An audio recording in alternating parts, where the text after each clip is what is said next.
ስግደት የሚሰገድበት ምክንያት ስለምንድን ነው? በቤተ መቅደስ እሰግዳለሁና የሰው ልጅ ክርስቲያን በየቀኑ መስገድ አለበት። አጋንንትን በደንብ ቀጥቅጦ የሚጥላቸው ስግደት ነው።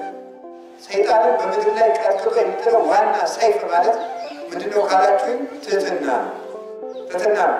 እንዲሁም ረጅም ጸሎት ከመጸለይ ለሰዎች መታዘዝ አጋንንትን ያሸንፋል።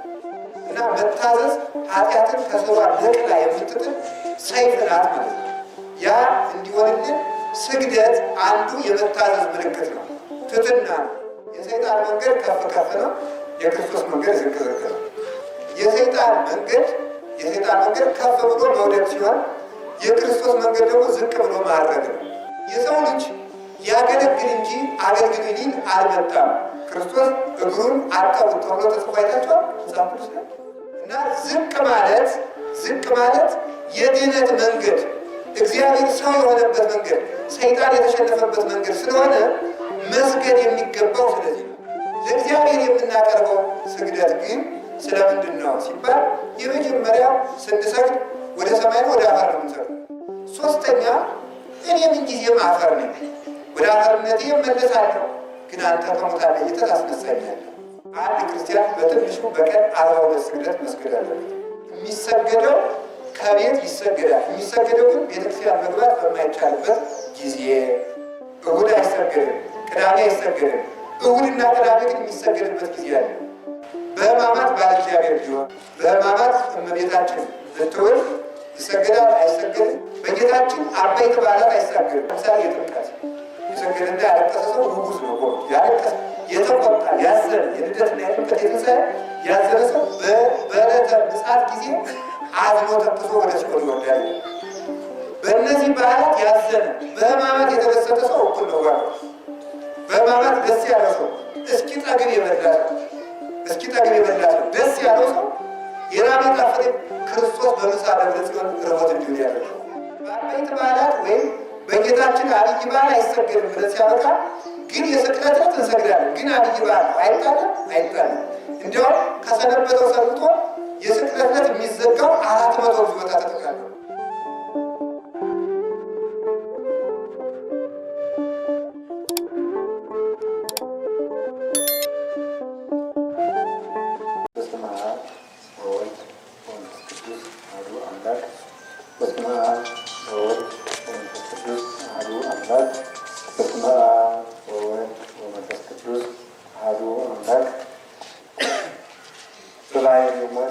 በመንግስቱ ሽረት የሌለበት ቅድመ ዓለም የነበረ ዓለምን የፈጠረ ዓለምን አሳልፎ የሚኖር የአባቶቻችን አምላክ ቅዱስ እግዚአብሔር በምሕረትና በይቅርታው ችሁ አንድ አምላክ በሚሆን በአብ በወልድ በመንፈስ ቅዱስ ስም እንደምን ሰነበታችሁ?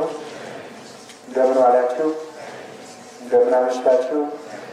ኃጢአታችን ይቅር ብሎ በቅዱስ ቦታው ስለሰበሰበን አምላካችን ስሙ የተመሰገነ ይሁንልን። ልቡናችንን ከፍቶ እንዲያስተምረን እንዲመክረን ቅዱስ ፈቃዱ ይሁንልን። እግዚኦ ምርሃኒ በጽድቅከ አቤቱ በጽድቅህ ምራኝ ይላል። አቤቱ በጽድቅህ ምራኝ። እስኪ በሉላችሁ አቤቱ በጽድቅህ ምራኝ በሉ ደግማችሁ። ሶስተኛ አቤቱ በጽድቅህ ምራኝ የሚል ነው። ወይም ተጸላይቴ አርት ፍኖቴ ቅድሜከ፣ ስለ ጠላቶችም መንገዴን በፊትህ አቅና ይላል። አቤቱ በጽድቅህ ምራኝ፣ ስለ ጠላቶችም መንገዴን በፊትህ አቅና። መዝሙር 5 ቁጥር 8። ይሄ ከላይ እንግዲህ እንደምታስቡት ሳምንት እንደተማማር ነው 3 ክፍሎችን የያዘ መዝሙር ነው። ይሄ መዝሙር 5 ማለት ነው። የመጀመሪያው እግዚአብሔር ምን አይነት ሰዎችን በቤቱ እንደሚያኖርና ምን አይነት ሰዎችን እንደሚጠላ አይተናል። ቀጥሎ እግዚአብሔር ክፉ ሰዎችን የማይወድ ከሆነ እኛ ክፉ ስለሆን በእግዚአብሔር ቤት እንዴት ልንኖር እንችላለን የሚለውን ደግሞ አይተናል። ለዚያ መልሱ ምንድን ነው? እግዚአብሔር ክፉ ሰዎችን እንደማይወድና በቤቱ ሊያኖራቸው እንደማይችል የእግዚአብሔር ዓይን ክፋትን ልትታገስ እንደማትችል ሁሉ ክፋትን አይቶ እንደማይወድ አይተናል እና እያደሩ እኮ ያሉት ክፎች ከአንተ ጋር አይኖሩም ብሎ ነግሮናል። ታዲያ እግዚአብሔር ደም አፍሳሾችንም ሁሉ እንደሚጠላ ነግሮናል። እንደዚያ ከሆነ እኛ በእግዚአብሔር ቤት በምን ምክንያት ልንኖር እንችላለን? እኔ ግን በምሕረት ብዛት ወደ ቤትህ እገባለሁ። እግዚአብሔር ክፉዎችን በቤቱ የማያኖራቸው ከሆነ እናንተ ጻድቁ ናችሁ ነው በቤቱ የኖራችሁ ብትባሉ እነሱ ነው በቸርነቱ ነው። በቸርነቱ ነው። አሁን ደግሞ በጣም ግሩም በቸርነቱ ግን ሲሆን ሳምንት ደግሞ ያተማማር ነው። በምንድን ነው ያለ? በቸርነቱ በቤቱ ገባል የሚለው ያለፈው ሳምንት ነበር ያለ። በቸርነቱ ሲሆን ደግሞ በቤቱ ሲኖር አንድ የሚጠበቅብን ነገር አለ። ምንድን ነበር እሱ? በፍርሃት በቤተ መቅደስ እንሰግዳለን። ቸር ስለሆነ እግዚአብሔር ደግሞ ምን ይገባዋል ያለ?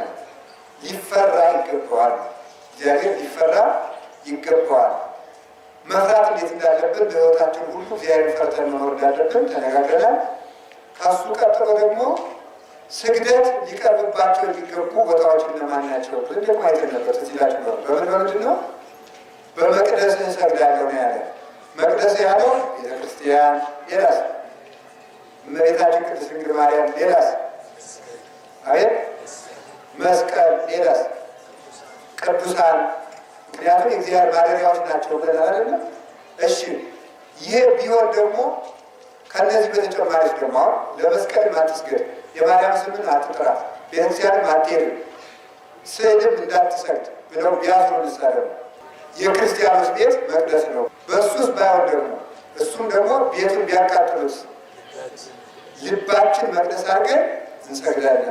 እንደ ዳንኤል በሶስት ሰዓት በሩን ከፍቶ መስኮቱን ከፍቶ ይሰግድ ነበር። ትርጉም ምንድን ነው? የዳንኤል ቤት ምንድን ነው? የእኛ ልብ፣ የክርስቲያን ልብ። መስኮት የተባለ የልብ በር ነው። በሶስት ሰዓት መክፈት ማለት ለአብ ለወልድ ለመንፈስ ቅዱስም ልብን መክፈት ነው ብሎ ቅዱስ ሳዊሮስ የተባለ ሊቅ ተርጉሞታል። ስግደት የሚሰገድበት ምክንያት ስለምንድን ነው? በቤተ መቅደስ እሰግዳለሁ እና የሰው ልጅ ክርስቲያን በየቀኑ መስገድ አለበት። አጋንንትን በደንብ ቀጥሎ የሚጥላቸው ስግደት ነው። እንዲያውም ሰግደህ ክፉ ሀሳብ አልወጣልህ ካለ የሚለው መጽሐፍ ቅዱስ እየሰገድክም ክፉ ሀሳብ የማይወጣልህ ከሆነ ተንከባለል ይላል። ከስዕል ፊት ተንከባለል ምን ለማለት ነው? እኔ መቆም አልሆንልኝምና የቆማችሁት አጽኑኝ ለማለት፣ በስዕላት ፊት አመድ ነኝ ትቢያ ነኝ ለማለት ተንከባለል። ሰይጣንን በምድር ላይ ቀጥሎ የሚጥለው ዋና ሰይፍ ማለት ምንድነው ካላችሁኝ? ትህትና ነው። ትህትና ነው። እንዲያውም ረጅም ጸሎት ከመጸለይ ለሰዎች መታዘዝ አጋንንትን ያሸንፋል። ለሰዎች መታዘዝ፣ ትእዛዛትን መፈጸም። አንድ ሊቀ ጳጳስ በመንበሩ ላይ እየኖረ ኃጢአት እጅግ እየተዋጋ ያሸንፈው ነበር። ከዚያ በኋላ አለቀሰ። ለምን ኃጢአቴን አታጠፋልኝ ብሎ ወደ እግዚአብሔር ሲያመለክት የታዘዘ እግዚአብሔር መልአክ መጥቶ ምንድን ነው ያለው?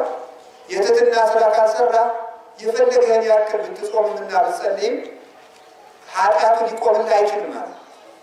ከዚያ ሌሊት እየወጣ ውሃ እየቀዳ ለመነኮሳት የመነኩሴ ልብስ ተርታ ልብስ ለብሶ ተርታ ቆብና ቀሚስ አድርጎ ለሌሎች መነኮሳት ውሃ እየቀዳ ለመነኮሳት በየደጃቸው ሌሊት እያኖረ መጸዳጃ ቤታቸውን ሌሊት አጽድቶ እያደረ ቀን ቀን ግን የጵጵስና ልብሱን ለብሶ ከወንበሩ ሲፈርድ ሲተች ሲያስር ሲፈታ ሲያስተምር ሲተረጉም ይውል ነበር ይላል። በዚህ ምክንያት ኃጢአት ውልቅ ብሎ ጠፋለ እና መታዘዝ ኃጢአትን ከሰባ ነቅላ የምትጥል ሰይፍ ናት ማለት ነው። ያ እንዲሆንልን ስግደት አንዱ የመታዘዝ ምልክት ነው። ትሕትና ነው። የምንሰግድበት ምክንያት የመጀመሪያ አፈርና ትቢያ ነኝ አመድ ነኝ ብሎ ራስን ዝቅ ማድረግ ስለሚገባ ነው። ክርስቶስ እንደምታስቡት የሰይጣን መንገድ ከፍ ከፍ ነው፣ የክርስቶስ መንገድ ዝቅ ዝቅ ነው። የሰይጣን መንገድ ከፍ ብሎ መውደድ ሲሆን የክርስቶስ መንገድ ደግሞ ዝቅ ብሎ ማድረግ ነው። ልዩነቱ እዚህ ነው። አያችሁ ምንድን ነው? ዘይት ሜካ በርሱ ተመልከቱ። ከመብሲ ዘይት ጽያን ዲበሳሬት ፍጡነ ይወድቅ። በራሱ የሚመካ ሰው በሸረሪት ዛሃ ላይ እንደሚጫን ሰውና በዚያ ተሳፍሬ ካሰብኩት ደርሳለሁ እንደሚል ሰው ነው። ያ ተበጥሶ ፈጥኖ እንዲጥለው በራሱ የሚመካ ሰው እንዲሁ ፈጥኖ ይወድቃል። ወሶበ ዐርገ ሰይጣን ውስተ ሀገረ ልዕልና ወረደ ክርስቶስ ውስተ ሀገረ ትሕትና። ሰይጣን ላዩን ሲሄድ ክርስቶስ ታችታችን መጣ፣ ሰኮናውንም ይዞ ቀጥቅጦ ጣለው ይላል። ስለዚህ ከፍ የማለት በሩ ዝቅ ማለት ሲሆን የመውደቅ በሩ ደግሞ ከፍ ማለት ነው። ከዚህ የተነሳ የትሕትና ምልክት እስመ ወልደ እጓለ እመሕያው ይመጻ ከመ ይትለአክዎ አዳይሙ ዘእንበለ ከመ ይትለአክ። የሰው ልጅ ሊያገለግል እንጂ አገልግሉኝ ሊል አልመጣም። ክርስቶስ እግሩን አጠቡት ተብሎ ተጽፎ አይታችኋል መጽሐፍ ቅዱስ ላይ። 33 ዓመት ሲኖር የክርስቶስን እግሩን እገሌ አጠበችው ወይም እገሌ አጠቡ ተብሎ አልተጻፈም። እሱ አጠበ ተብሎ ግን ተጽፏል። ስለዚህ በሕይወታችሁ ዘመን ሁሉ አገልግሉኝ ከማለት ይልቅ ለአገልግል ማለትን መመሪያ አድርጋችሁ ኑሩ ለማለት ነው። ወዘሰ ያደሉ ለዘፈነወ ጻድቅ ውእቱ ይላል ጌታ ራሱ ዮሐንስ ወንጌል ምዕራፍ 8 ላይ ሲናገር ለሚልከው ሰው እያደላ የሚኖር ሰው እሱ ጻድቅ ነው። ለሚልከው ሰው እያደላ ከራሱ ይልቅ ከሱ ለሚሻል እያደላ የሚኖር ሰው እሱ ጻድቅ ነው። ያንን ለማስተማር ከአባቱ ጋር አንድ ባህሪ ዋሕደ ባህሪ ሲሆን ምን ይል ነበረ? እስመ አቡየ ያዕበየኒ አባቴ ይበልጠኛል እያለ የኖረበት ምክንያት ስለዚህ ነው። እና ዝቅ ማለት የድህነት መንገድ፣ እግዚአብሔር ሰው የሆነበት መንገድ፣ ሰይጣን የተሸነፈበት መንገድ ስለሆነ መስገድ የሚገባው ስለዚህ ነው። እና እኔ የሰይጣን መጀመሪያው ተንኮል ምንድን ነው ያለ? እኔ ከእግዚአብሔር ጋር እኩል ነኝ። እኩል አመስግን ቢሉት እኔ ራሴ ተመስጋኝ። እንዲያውም ማለት አጋንንትን አራት እንደሰማችሁት አራት አጋንንትን መርጦ ተሸከሙና ሀብሳትና ቅዱስ እያላችሁ አመስግኑኝ አላለ ብሎ ሲያበቃ እግዚአብሔርን ምንውጋው ተነሳ። ኋላ ብሄድ ኢየሩሳሌም ሰማያዊት ገደል መስላ ትታየው ወየ እግዚእ ምስለ አርያም እግዚአብሔር ከነሰማዩ ፈርቶ ሸሸ አይደል? ራስን ከእግዚአብሔር ጋር ማስተካከል የሚገባው አልሰግድም ማለት በዚህ አንዱ የሰይጣን መንገድ ነው። ስለዚህ ለቅዱሳን ለሚበልጡ አበው፣ ለአባቶች፣ ለእናቶች፣ ለትልልቆች እጅ መንሳትና ትቢያ መላስ የእግዚአብሔር መንገድ ሲሆን እኔ ከገሌ ጋር እኩል ነኝና ምን ያንሰኛል? እኔም ደክሲዮስ እገሌም ደክሲዮስ ማለት ነው። እንደዚህ ማለት የዲያብሎስ መንገድ ነው። የምንሰግድበት መንገድ ይሄ ነው። መስገድ ትሕትናና ክርስቶስን የምንመስልበት መንገድ ስለሆነ እንኳንስ ለስዕል እንኳንስ ለቅዱሳን እንኳንስ ለእመቤታችን ለመስቀል ለመላእክት ይቅርና ለባልንጀራችን እንኳን እንድንሰግድ ታዘናል። ለባልንጀራችን እንኳን ዝቅ ብለን እጅን ታምሩ ተመልከቱ። በቤላቲክሙ በአማ ቅዱሳን ዲያቆን ምንድን ነው የሚለው? እርስ በርሳችሁ በተቀደሰች ሰላምታ ሰላም ተባባሉ። ክርስቶስ አምላካችን በተቀደሰች ሰላምታ ሰላም እንድንባባል የበቃን ያድርገን። የተቀደሰች ሰላምታ ማቅረብ ራሱ ዝም ብሎ አይገኝም። እግዚአብሔር ካላደረ ትሑት እንኳን መሆን አይቻልም። እና ተመልከቱ፣ የዚያን ጊዜ ይችን እያሉ ወንዶች ወንዶችን፣ ሴቶች ሴቶችን፣ መምህራን መምህራንን፣ ካህናት ካህናትን፣ ዲያቆናት ዲያቆናትን እጅ ነሳሉ። እጅ ነሳሉ። ንዑሰ ክርስቲያን ጻው ተብሎ ከወጣ በኋላ ነው። ለምን? ቅዱስ ሥጋውን ክቡር ደሙን ያልተቀበለና ከምስጢራት ቅዱሳት ያልተሳተፈ ሰው እጅ ሊነሱ ስለማይገባ ጻው ከተባለች በኋላ ነው። በአማ ቅዱሳት ሃይማኖት የሌለውን ሰው ሊስሙት አይገባም። ማለት የተቀደሰ ሰላምታ አይሰጠውም።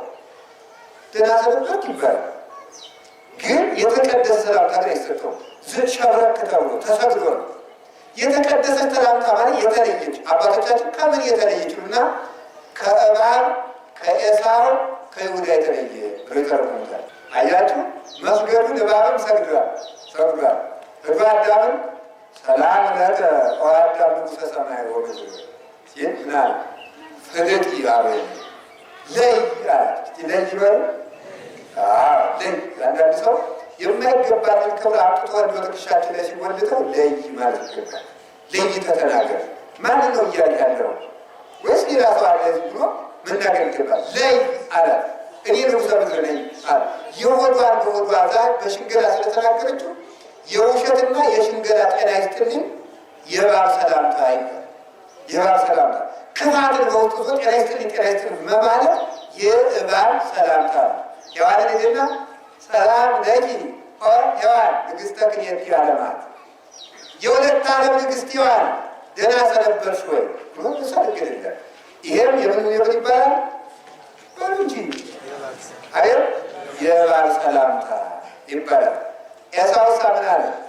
ኤሳው ያዕቆብን ሊገለው እያሰበ ወንድሜ ናፍቀኸኝ እንዴት ሰንብተሃል ይለው ነበር።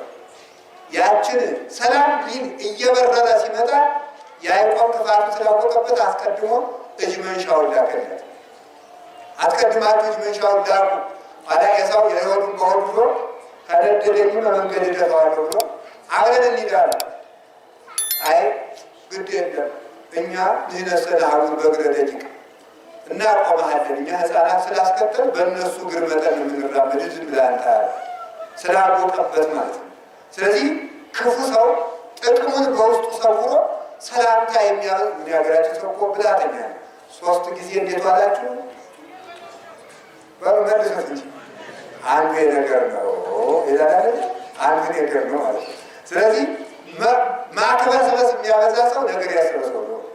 ማክበስበስ የሚያበዛ ሰው እንዳንተ ያለ ቅዱስ የለም፣ እንዳንቺ ያለ ንጹሕ የለም፣ እንደገሌ ያለ እንዳንተ ያለ መልከኛ የለም፣ እንዳንተ ያለ ደጋሲ የለም፣ እንዳንተ ያለ ሊቅ የለም የሚል ሰው ወይ እባብ ነው ወይ ኤሳው ነው። ቀጥሎ ደግሞ ምን አለ መሰላቸው? ደግሞ ይሁዳ ብሩን በልቶ መጥቶ ባህር መምህር ደህና አለ ጌታ ዝም ብሎ ሳለና ቀስ አድርጎ ይላል። ክፋት ለሰው አይነገርም። ይህ አላወቅኩት መሰለ ተብሎ የሰው ሽንገላ በሰው ማል አይነገርበትም። ቀስ አድርጎ ጌታ ደህና ነህ ያለ እየሳመ በሰይኑኑ ታገቦ ለወልደ ባለሙያ እንዲያው የሰው ልጅን በመሳም አሳልፈህ ትሰጠው ለእሱ ብቻ ሌላ አልሰማበት ገመናውን ሸፍኖለት ማለት ነው።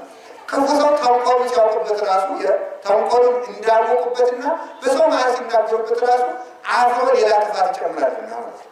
ስለዚህ በተቀደሰች ሰላምታ የሚባለው እንደ አባቶቻችን አስቀድሞ እንዲያውም ይደረጋል መሰላችሁ። ሰው ምን ትልቅ ሰው ሆኖ ገና ከሩቅ ሲመጣ ጫማ ይሳማል። አሁን በሰማት ይገባል። አባቶቻችን ደግሞ ወንጌል ደግሞ የሚሳሳሉ ዮሐንስ ወንጌል ምዕራፍ 21 ደግሞ ገና ሩቅ ጋር ይቆማሉ። በያሉበት ይቆሙና ወንጌሉን ደግሞ ሲጨርሱ ያን ሄዶ ጫማ ይስማል፣ ያን ሄዶ ጫማ ይስማል ነው። ትሕትና ክርስቶስ ከመዝግበሩ አጥቦ እጠሙ እንዳለ ሁሉ አባቶቻችን አሁን ይላችሁ በገዳም መነኮሳት ሲመነኩሱ መጀመሪያ አበምኔቱ መጥቶ በዕለት የመነኮሰውን ሰው ጫማ ይዘው በዕለት የመነኮሰውን ሰው እዚያ በኋላ ሁሉም መነኮሳት ቀጥለው ጫማ ይስማሉ። ምን ይደረጋል? የመነኮሰው ሰው ደግሞ መልሶ ሁሉንም መነኮሳት ጫማ ይስማሉ። እንዲህ አድርገህ ትሕትና ስትሰራ ኑር ለማለት ነው። ስትሰራ ኑር ጌታ እንዳስተማሩ። ስለዚህ በተቀደሰች ሰላምታ ለክቡራን ሰዎች ለባልንጀራ ተሰግዶ እጅ ተነስቶ ሰላም ይባላል። ለእግዚአብሔር የምናቀርበው ስግደት ግን ስለምንድን ነው ሲባል የመጀመሪያው ስንሰግድ ወደ ሰማይ ነው ወደ አፈር ነው የምንሰግድ በሉ እንጂ ስግደት የእግዚአብሔር ውለታ የምናስብበት ነው። ከአፈር አንስተህ ፈጥረኸኛል ማለት ነው። ከአፈር አንስተህ ፈጥረኸኛል፣ ከትቢያ ለፈጠርከኝ አምላክ ለጥበብ ለጌትነትህ ለለጋስነትህ ለካህሊነትህ ስግደት አምልኮ ይገባል። ይህን አልረሳም ብሎ መስገድ ይገባል። ሁለተኛ በኃጢአት ብትሰነካከል አንተ ታነሳኛለህ ማለት ነው። በኃጢአት ብትሰነካከል አንተ ታነሳኛለህ። ሰው የእግዚአብሔርን ቸርነትና የእሱን ውድቀት የሚያስበው አንደኛ ሲሰግድ ነው፣ ሁለተኛ ሲተኛ ነው።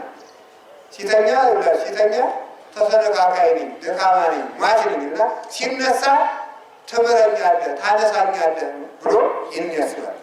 ሶስተኛ እኔ ምንጊዜም አፈር ነኝ፣ ወደ አፈርነቴ እመለሳለሁ፣ ግን አንተ ከሙታን ለይተህ ታስነሳኛለህ ብሎ ስለ 3 ምክንያት ለእግዚአብሔር ይሰገዳል። ቅዱሳን ደግሞ ለእግዚአብሔር ስግደት የሚቀርብባቸው መቅደሶች ናቸው። ለእነሱም ይሰገድላቸዋል። እንደተባለው እንኳን ስለባልንጀራ በዚህ ነገር ንገራቸው። አንዳንድ ትምህርቶች ሲሰጡ ለቅዱሳን የሚሰገድ ለእግዚአብሔር የሚሰገደው በግንባር ለእመቤታችን የሚሰገዱ ደግሞ በጉልበት፣ ለትልልቅ ሰዎች ደግሞ የሚሰገዱ ደግሞ በአንገት የሚሉ ሰዎች አሉ። ይህ ነው። ሁሉም የሚደረገው በምንድን ነው? በግንባር። የሚለየው በምንድን ነው? በልብ ነው የሚለየው። እግዚአብሔርን ስንሰግድለት አምላኬ እስኪ አምላኬ በሉ። ለእመቤታችን ስንሰግድ ደግሞ እናቴ ብለን፣ ለቅዱሳን ስንሰግድ ደግሞ አባቶቼ ብለን፣ ጠባቂዎቼ ብለን መላእክትን፣ ለትልልቅ አባቶችን ስንሰግድ አባቶቻችን እናቶቻችን ብለን ነው እንጂ ለአንዱ የበለጠ ለአንዱ የበለጠ በልብ ነው የሚወሰነው። ሰምታችሁ? በምንድን ነው የሚወሰነው? በልብ ይወሰናል ማለት በልብ ይወሰናል እንጂ አሁን በመጽሐፍ ቅዱስ የተጻፈው መላእክትን ሲመጡ በመጽሐፍ ኢያሱ ሲመጣ ኢያሱን በመልአኩ ፊት በግንባሩ ተደፋ ነው የሚለው።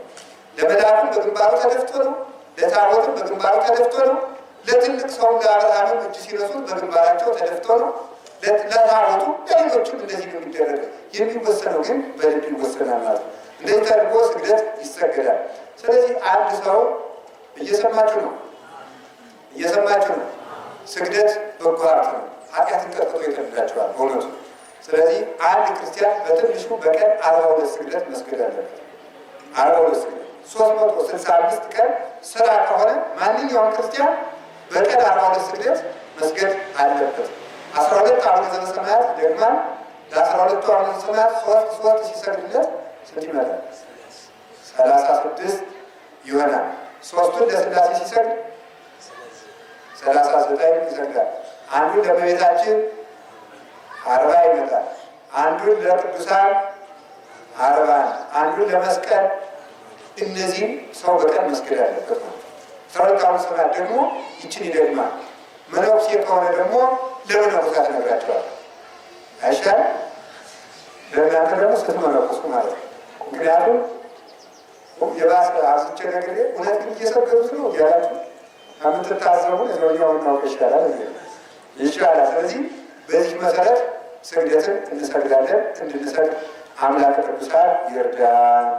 የሚገርመው አንድ ነገር ልነግራችሁ የምፈልገው አሁን ለእመቤታችን ለማርያም ንገኒ ይባላል። በአቢነዚያሃ ለማርያም ንገኒ ሲባል ሰምታችኋል። ቅዳሴ ማርያም እሷን በማመን ለእሷ እንሰግዳለን እና ንገኒ አይባልም። ለማርያም መገዛት መሰገድ አይገባም። ግን እጅግ የሚያስደንቀው ቅዱስ ጳውሎስ ምን እንደሚል ሰምታችኋል አይደለ?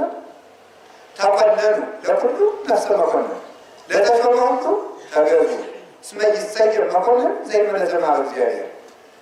ገዥም ቢሆን ያለ እግዚአብሔር ፈቃድ አይሾምምና ለተሾመ ሁሉ ተገዙ ባለው መሰረት ነቢዩ ናታን ወደ ነቢዩ ወደ ቅዱስ ዳዊት በገባ ጊዜ ወደ ንጉሱ በገባ ጊዜ ስግደትን ትቢያ ልሶ ሰግዶ ነው ያቀረበው።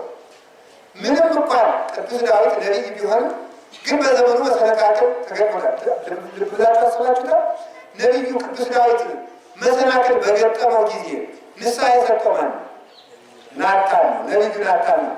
ንስሐ የሰጠው ነቢይ በኃጢአት ለተሰነካከለው ነቢይ ይሰግዱ ነበር ነው።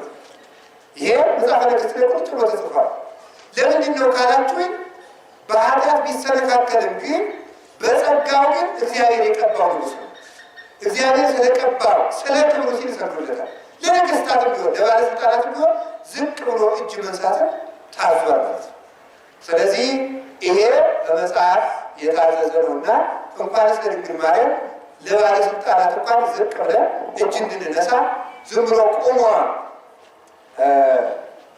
አንድ ሰውዬ ነው አሉ። አንድ ሰውዬ ንጉሱ ግዛታቸውን ለመፈተሽ ይሄዳሉ። ቅዱስ ዮሐንስ ዘደማስቆ የተናገረ ግዛታቸውን ለመፈተሽ እንደው ሲሄዱ ገበሬ ነው። እኛ ማናቸው? ንጉስ አይ አለና ምንም የለው ውሃ ቀዳና እየሮጠ ወደ ንጉሱ ዞረ። እየሮጠ ኋላ ቆይ እስኪ ቆይ አሉት። ጋሻ ጃግሬዎች ቆይ እስኪ ዝም ብላ እስኪ እናዳምጠዋል። ምን ነገር ውሃ ላይ መጣ? አይ ይሄ ውሃ ያመጣሁት ንጉስ እንኳን ውሃው እኔ የእርስዎ እንደሆንኩ አውቃለሁ። የኔ እንደሆነ ነገር የለም። ፍቅሬን የምገልጥበት ባጣ ይችን ይዤ መጣሁ እንጂ ተገዥ መሆኔን ለመግለጥ ነው ብሎ ተናገረ። ሌሎች ከተገዙልኝና ካገቡኝ ይልቅ ይሄ ገበሬ ያከበረኝ በለጠ ብሎ ሸልሞ ወርቀ ዘቦ ግምጃ አልብሶ ሰደደው። እኛም ለድንግል ማርያም የምናቀርበው ምስጋና ውሃ ነው ይላል። ምስጋና ዘደማት ውሃ ነው። እንዲያው ይህ ምንም ነገር ማቅረብ ስለማንችል መውደዳችን ለመግለጥ ውዳሴዋን እንደግማለን እንጂ ለእሷ የምናቀርበው ነገር የለም ብሎ ይነገራል። እና የፍቅር መልእክት መግለጫ ሰው በጥበቡ ከመከራ ያመልጣል። እንደዚህ አድርጎ ያ ንጉሥ እንደ በኃይል እኮ ያችን ውሃ በባይሮጥ በሬውን አርዶ ሊበላበት ይችል ነበር። ንጉሥ በጥበቡና ባደረገው ትሕትና ግን ከመከራ አምልጦ ሽልማትም ተቀበለበት። እና ትሕትና ያሸልማል፣ ትሕትና ትቀድማል ጸጋ ይላል ማይሳቅ 28ኛው አንቀጽ ላይ ሲናገር ከትሕትና የጸጋ መቅድም ናት፣ እሷን ተከትላ ጸጋ ትመጣለችና ይነገራል። ሰግደን በረከት እንድናገኝ አምላክ ቅዱሳን ይርዳን።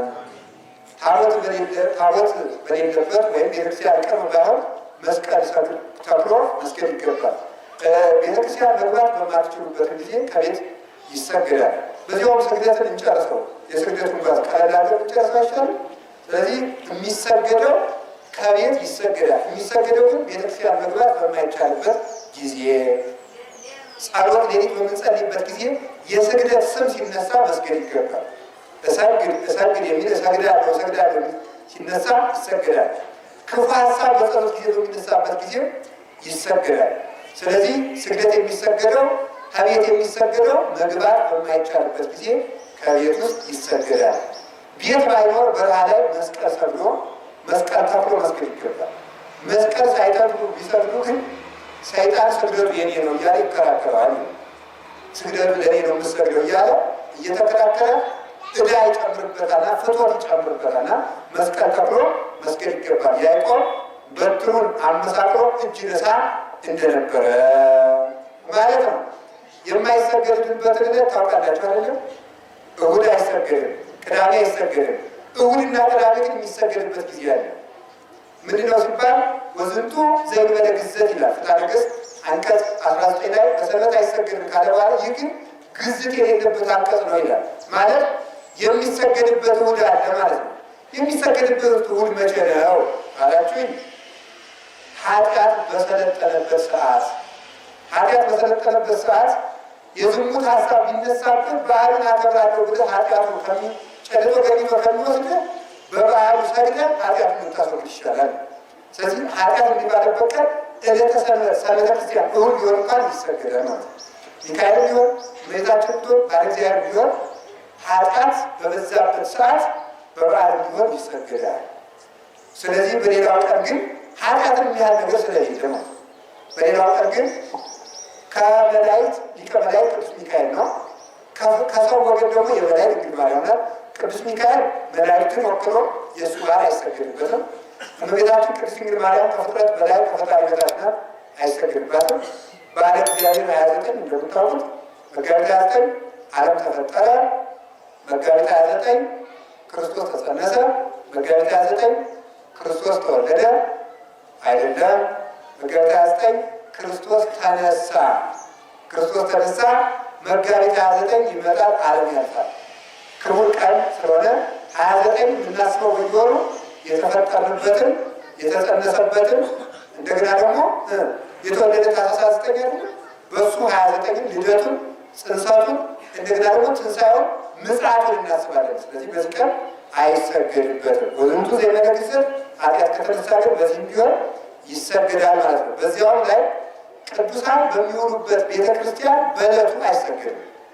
ከዋሉበት ቤተክርስቲያን ለምሳሌ የተክለ ሃይማኖት ላይ ተክለ ሃይማኖት ተመርቶ አይሰገድም ማለት ለአምልኮ ከምናቀርባቸው ቅድም ካልኳችሁ ለሥላሴ ለቤታችን ስዕላትን እጅ ለመንሳት ከምንሳለመው እና በቅዳሴ ጊዜ ከምንሰግደው ውጭ ስጋን ለማድከምና ለትሩፋት ከቅዱሳን ቤተክርስቲያን ከዕለቱ በዕለቱ ብሎ አይሰገድባቸውም ማለት ነው። ሊከበሩበት ተሰጥቷቸዋልና ሕማማት ላይ በዛው ላንሳው አለ።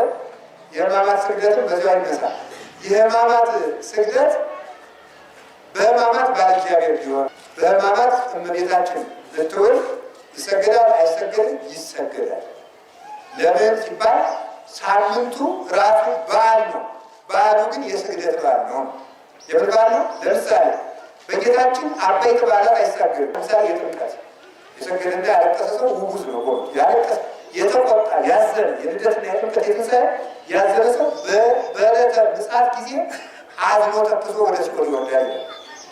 በእነዚህ በዓላት ያዘነ በሕማማት የተደሰተ ሰው እኩል ነው ጋር በሕማማት ደስ ያለው ሰው እስኪ ጠግብ የበላ ሰው ደስ ያለው ሰው የራመ ጣፈጥ ክርስቶስ በምሳ ደብረ ጽዮን ርቦት እንዲሁ ያደርገዋል። ስለዚህ ያንን ለማመን በዚያ ጊዜ የመከራ ሳምንት ነው። ያንን ስናደርግ ግን በአበይት በዓላት አይሰገድም ብለናል። የትንሣኤ፣ የልደት፣ የደብረ ታቦር እነዚህ አበይት በዓላት ናቸው። ከአበይት በዓላት አንዱ ማነው? ስቅለት ነው። ስቅለት እንደውም በጣም መስቶ ምን ይባልበታል? ይሰገድበታል። ግን አበይት በዓላት ነው። በአበይት በዓላት ወይም በጌታችን አብይ በዓል አይሰገድም ብለን ሲያበቃ ግን የስቅለት ዕለት እንሰግዳለን። ግን አብይ በዓል ነው። አይጣልም። እንዲያውም ከሰነበተው ሰንብቶ የስቅለት ዕለት የሚዘጋው 400 ጊዜወታ ተጠቃለው አልቆ መጨረሻ ላይ 12 ሰዓት ላይ በዓሉ ሲያልቅ ሲጠናቀቅ ቀኑን ሙሉ ስንሰግድ ብለን እንደገና በ400 ጊዜወታ ራሱ ይስገዱበት ነው። ስግደት በዝቶ የሚደረጉበት ነው። ለምን ሲባል በዓሉ የስግደት በዓል ስለሆነ። የምን በዓል ነው ያልኳችሁ? የስግደት በዓል። በዚያ ሰሞን ቤታችን ትሁን አቡነ ተክለ ሃይማኖት ሲደውሉ የሚሆን ማንም ላይ የገብርኤል ዕለት የሚሆን በሕማማት ይምጣ ከገብርኤል ቤተክርስቲያን ይሰገዳል። የዚያን ጊዜ የሚጠቃቅስ ካለ የሰነፍ ጥቅስ ነው ማለት ነው። የዚያን ጊዜ እኔ በዓል ነው እንደዚህ የሚሰው ካለ ማረፍ ፈልጓል ማለት ነው። ስለዚህ የዚያን ጊዜ ይሰገዳል። ከቃሉ ጋር ናችሁ? እግዚአብሔር ከሁላችን ጋር ይሁን። እግዚአብሔር ከሁላችን ጋር ይሁን። ሰግደን አጋንንትን ለማስወገድ ያብቃል። ስግደት ፍጥረታትን ለማስወገድ ይጠቅማል። አሁን ተክለ ሃይማኖት ስግደት እንዲያስወጥሩ ፍጥረታት አስገዱላቸው ነው። አሰገዱላቸው። ለምሳሌ ከዛፉ ላይ ሰቅለን እንግደለቱ ዛፉ ቀስ ብላ ዝቅ ብላ እኔ አንተን መሸከም አልችልም ብላ ዝቅ ብላ ወርዳ እግራቸውን ታስገዳለች። አሁን ገብረ መንፈስ ቅዱስ አናምስት ሰግዱላቸው ነበር አይደል? 60 አናምስት ተመልከቱ። በአናምስት ይሰግዱሎቱ ጋጋታ ሐፂን ቅናቱ የገብረ መንፈስ ቅዱስ መታጠቂያው ጥርስ ያለው ሰንሰለት ነበረ። ያንን አድርጎ ስለሰገደ 300 ጊዜ ግራ ጉጫቸውን 300 ጊዜ ቀኝ ጉጫቸው በድንጋይ እየደበደቡ ስለሰገዱ 60 አናምስት በአናምስት ይሰግዱሎቱ። እነዚህ ሁሉ ለኢትዮጵያ ይገዙላቸው ነበረ። ፍጥረትን ለመግዛት ለእግዚአብሔር መገዛት ይገባል። አንዱ ስግደት ነው። ሰግደን እንድናርፍ አምላክ ቅዱሳን ይርዳል። እንግዲህ እንዲህ ቃል አቤቱ በጽድቅ ምራኝ። እግዚአብሔር በጽድቅ ምራኝ ነው። አየህ በጽድቅ ምራኝ ነው ምራኝ። በዚህ ላይ በሕይወት ሰው ሲኖር ምን ይላል? በደንብ ስሙ። በቸርነቱ እኖራለሁ ካለ በኋላ ቅዱስ ላይ አንተን በመፍራት እሰግዳለሁ አለ። ግን አለ በቸርነት ስለገባው እየፈራው ስለሰገድኩ ግን ነገር ግን እኔ ራሴን ለጽድቅ እንደማላበቃው አውቃለሁና አንተ በምን ምራኝ አለ? በጽድቅ ምራኝ። ሰግጄም ሆነ በቸርነት ተማምኜም ሆነ አንተ ካልመራኝ አልድንምና በጽድቅ ጎዳና ምራኝ አለ። ይሄ በአራት ይተረጎማል። በጽድቅ መንገድ ምራኝ የሚለው መጀመሪያ ምራኝ የሚለውን ስናመለክት ምንድን ያለ ምንድን ነው ብለው አበይንተ ጸላይቴ አያተፍኖቴ ቅኔከ ስለ ጠላቶች ብለህ መንገዴን በፊት አቅና። ስለ ጠላቶች ብለህ ማለት ጠላቶችን ደስ አይበላቸው ብለህ እንዲሁም እነሱን ደስ እንዳይላቸው እኔ ደግ ባልሆንም እኮ ነው እኔ ባልበቃም በቸርነት ከቤት ገብቻለሁና እየፈራሁ ቢያንስ እንኳን ጽድቅ ባይኖረኝ እፈራለሁና ጠላቶችን ደስ አይበላቸው። የአጋንንት መሳለቂያ እንዳልሆን ጠላቶችን በአንተ ላይ ተመልከቱ። እንዲያሉት አባቶቻችን ሰዓታቱ ብለው አይቴው ውእቱ አምላኮሙ ከመ ይበሉነ አሕዛብ ምህላነ ስማ ቃለ አብ። አሕዛብ እስቲ እንዲያው አምላካቸው ወዴት አለ እንዳይሉ እስኪ ሲያድናቸው እንግዲህ አናይም እኛ እንዲህ ያደረግናቸው እንዳይሉ እኛ እንኳን ተገኝቶን አይደለም ስንዶ ጠላቶቻችን እንዳይሳለቁብን ስለ ሃይማኖት ብለን ምህላነ ስማ ቃለ አብ። አቤቱ የአብ አካላዊ ቃል ምህላችን ስማ። አይቴ ይእቲ ትምክህቶሙ ከመ ይበሉነ ውሉደ መርከብ ምህላነ ስምዕ ማርያም። መመኪያችን ማርያም ናት ይላሉ። እንግዲህ ስታድናቸው አናይም ብለው አንቺን እንዳይሳለቁብሽ መመኪያ የላቸውም እንዳይሉ ድንግል ማርያም የመርከብ ልጆች በአንቺ እንዳይሳለቁ ስለኛ ብለሽ ሳይሆን ስለ ስምሽ ብለሽ እንዲሆን ምህላችን ስሚልን ብሎ ይማጸናል። አንዳንድ ጊዜ ምህላ እንደው አሁን እየሰራን እየቀጠልን ምህላ ያልሰማ ስንል እግዚአብሔር ስለ ስሙ ይሰማል። እንዲሁ አይዛል ጠላ እነሱን ዲያብሎስን ደስ አይበለው ብሎ ይሰማል። ስለ እመቤታችን ብሎ ደስ ይበለው እንዲሁ ሰይጣን አንድ በነገራችን ላይ ክርስቶስ ሰው ከሆነበት ምክንያት አንዱ ሰይጣን ደስ አይበለው ብሎ ይታወቃል። ሰው የሆነው እኛ ተገብቱን ሳይሆን ደስ አይበለው። እግዚአብሔር ንፉግ ነው አላለም። እሱ ንፉግ አይደለም። አንተንማ አስከፋለሁ ብሎ አንተ ይህን ስሜን እንዳጠፋ እንኳን በለስምነት ስጋዬን ማበላ ደጋስ መሆኔን ማወቅ አለብህ ብሎ ሰይጣንን ደስ አይበለው ብሎ ክርስቶስ ሰው ሆነ። እነዚያንም ባቢሎናውያንን ደስ አይበላቸው ብለን እኛ ኢየሩሳሌም ከሰላም ሀገር መግባት አይገባል የሚለው ነቢዩ ትሩፋንን ወክሎ እንደኛ ክፋት ቢሆን ወደ ኢየሩሳሌም መመለስ የመከራው ዘመን ማምጣት አይገባልም። ግን ስለ ጠላቶቻችን መሳለቅ ብለን ስለ ስምህ ክብር ብለን እባክህ ወደ ኢየሩሳሌም መልሰን እያለ ነበር የሚማጸነው። ስለዚህ ስለ ጽድቅ መንገድ ምራኝ በሕይወታችን ዘመን ሁሉ ይላሉ ሊቃውንት። በሕይወታችን ዘመን ሁሉ ጽድቅ ለሚያስብ ሰው ጠላት አይጠፋበትም። ሲበሉት ጽድቅ ለሚያስብ ሰው ምን አይጠፋበትም? እሺ በመላእክት ዘመን ማን ነበር? ዲያብሎስ ነው እንጂ። ለአቤል ዘመን ማን ነበር? በጣም ግሩም ናቸው። በኖህ ዘመን ማን ነበር? ሰባት ካህን እንጂ። በአብርሃም ዘመን ማን ነበር? ቆሎዶ ጎሞር ነበሩ። አምስቱ ነገስታት ተደራጅተው አብርሃም ሊገሉ ይመጡ። በሎጥ ጊዜ ማን ነበር? ሰዶማውያን። ከይስሐቅ ጋር ማን ነበር? ከይስሐቅ ጋር ማን ነበር? ክርስቶስ ነበር። ጉድጓድ የሚደፉ ይስሐቅ ሲቆፍር እደው ድፍን፣ ይስሐቅ ሲቆፍር እደው ድፍን፣ ይስሐቅ ሲቆፍር እደው ድፍን። ሲቆፍር መጨረሻ ላይ ሲያርፍ መድፈን ሲያቆም ሩሆ ቦታ ነው አሳፋሪ እግዚአብሔር አረፍኳቸው። ግን ብዙ ጊዜ ቆፍሮ እየደፈኑ ይህን አባቶቻችን ይችን ጥበብ መንፈሳዊ ናት። ይስሐቅ ክርስቲያኖችን ይመስላል። የሚቆፍረው ጉድጓድ ጥበብ መንፈሳዊትን እየፈለገ የሚሰግድ ክርስቲያን ይመስላል። ግን ይሁን እጸድቃለሁ ስትል አሕዛብ ይመጡና ድፍን ያደርጋሉ። አንድ ጊዜ ቤተክርስቲያን ያቃጥላል፣ አንድ ጊዜ ካህናትን ያርዳሉ። እነዚህ ጉድጓድ ደፋኞች ናቸው። መጨረሻ ላይ ግን እግዚአብሔር ያሰፋል። ስለዚህ ለእነሱ ጉድጓድ ደፋኞች ነበሩበት። በያዕቆብ ዘመን ለያዕቆብ አልነበረበት፣ ኤሳው ነው። ለዮሴፍ አልነበረበት፣ አይ ወንድሞቹ ነበሩበት። ለእስራኤል ማን ነበረባቸው? ግብፃውያን ነበረበት። ለሙሴ ማን ነበረበት? ፈርዖን ነበረበት። እንደገና እስራኤል ነበሩበት። ሁላችሁ ለትልቅ የቤተ ክርስቲያን አባት መከራው ክፉ ሕዝብ ነው። የእውነት የምነግራችሁ ማለት ነው።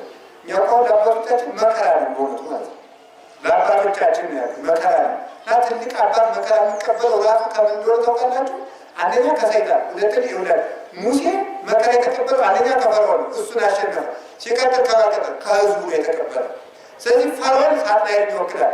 አባቶች መከራ የሚቀበሉ አንደኛ ከሳጥናኤል ነው፣ ሁለተኛ ከራሳቸው ህዝብ ይቀበላል። ህዝቡ እንደሚገባ ሆነ አጉረምራሚ ፎካሪ ይሆናል። ያው ዛሬ ቤተክርስቲያኖች የሚመሯት ባላባቶች አይደሉም ወይ? እንግዲህ ተናገረ ናቸው። እስቲ አሁን እዚህ ለምሳሌ እኔ እንግዲህ ከተጣላችሁ ምንጠቃል። ለምሳሌ አሁን ይሄ እዚህ በዚህ በኩል ያለው መቃብር ቤት እንዲህ ሊሆን ይፈልጋል ቢል ሁሉ ክላሽ ይበላል ይባላል። ደግሞ ብላችሁ ትናንትና መጣችሁ ይላል። ትናንትና መጣችሁ እኛ ደግሞ ቀጥረን እያወራችሁ ባንቀበረበት እተታችን የተቀበረበት አለ ዘራፋካት እንደዚህ ነው የምንለው ማለት ነው። ስለዚህ አንዱ መከራ የማያውቅ ህዝብ ለአባት መከራል፣ ለቤተክርስቲያን ራሱ መከራል። ያን ይቀበል ነበር፣ ያንን ይመራ ነበር። አባታችን ሙሴ ቀረባለት ጊዜ ይችላል ህዝብ እንዲ ያን ገቱ የደነደነ ህዝብ ይህን ህዝብ ወለድኩት አለ። ይህን ህዝብ ወልጄልሃለሁ ራስህ ቻል አለው እግዚአብሔር። እንዴት አድርጌ እችልልሃለሁ? ዛሬ ዮቶር እንዳማከረ በአንተ ህዝብ አስተናግደህ አስልቀው 100 አለቃ 50 አለቃ ብለህ መድብና በዚህ ምረው አለ። በእነዚህ ያመራቸው። ስለዚህ ለሙሴ አንገቱ የደነደነ ከባድ ልጅ ነበር። ሲርበው ተመስገን የሚል ሲበላ ተመስገን፣ ሲርበው ደግሞ ድንጋይ ጋር ኑ ንገረው ነበር። ድንጋይ ጋር ሆኖ ሊወግር የሚወጥ ማለት ሲሞላ ያልገበሬ እኮ ነው ጨዋታችን ጌራ ሲወለድ ሰው አልቀልበት እና ሰው እኮ አሁን ለምሳሌ እናንተ አሁን አባቶችን የምትተቹ መነኮሳትን፣ ካህናትን፣ ሊቃነ ጳጳሳት የምትተቹ አሁን በደስታ ቀን ተችታችሁ ታውቃላችሁ? አልተቻችሁም። ለምን ቤተክርስቲያን እንዲያትሆን ለምን ስብከተ ወንጌል አይስፋፋም ትላለህ? መከራ ሲመጣ እነሱ እኮ ናቸው እየበሉ ተገልብጠው ጀዋሪን መከራ ያመጡ ይችላል። ችግር ስትመጣ ግን እንደዚህ አትል የቀበላ እንደዚህ አትል የአዲስ ሆኑ መከራ ስርባን ምታመጣት ማለት ነው። ስለዚህ ይህን ሁሉ መከራ ነበረባቸው።